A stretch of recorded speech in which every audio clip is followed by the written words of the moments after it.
China's latest ban, time travel. Chinese censors crack down on time travel. China bans time travel. China decides to ban time travel. China bans time travel films and shows, citing disrespect of history. China bans time travel. China blocks all movies about time travel, saying it disrespects history. Well, that settles it. All these news outlets say that China banned movies and shows about time travel, so must be true. Wow, China is so authoritarian. Why would they ban time travel? It's so ridiculous, I can't believe it. It's so ridiculous, I can't believe it. It's ridiculous. I don't believe it. The earliest article I could find claiming this is from the blog China Hush on April 4th. No more time travel drama, authority says it disrespects history. Though obviously the Chinese audience is fond of time travel shows, the country's authority, General Bureau of Radio, Film and Television to be exact, is not happy about this trend and calls a halt to the making of this type of drama. To my knowledge, there is no General Bureau of Radio, Film and Television. Searching for that phrase in quotation marks for the most part just returned various websites republishing the China Hush article.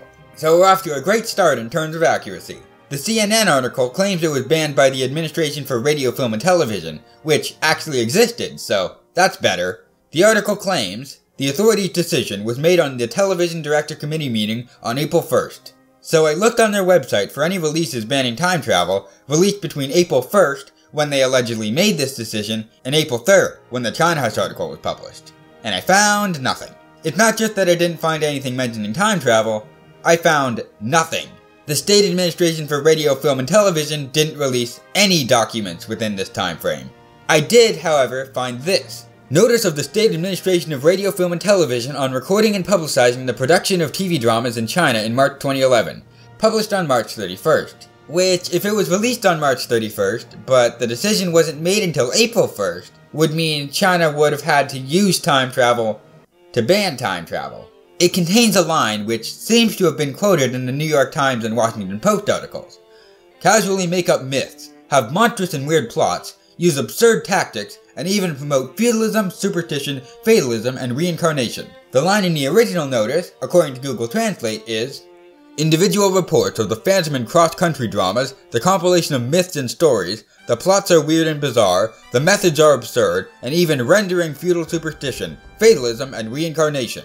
Yeah, Google Translate is terrible. I got one of my subscribers to translate it, and they said, there are some incorrect TV dramas made by people. The weirdness and logic of some TV dramas are made randomly like myths, where the plot is strange, the method is absurd, and even spreads superstition in feudalism, fatalism, and Buddhist reincarnation. Now, neither of these translations are perfect, one being made by a machine, and the other being by a non-native Mandarin speaker at midnight, but neither of them mention time travel in any way. But hey, maybe it actually does ban time travel, despite seemingly not mentioning time travel in any way whatsoever. That could be it, right? Well, no. Because there is still a lot of time travel media in China.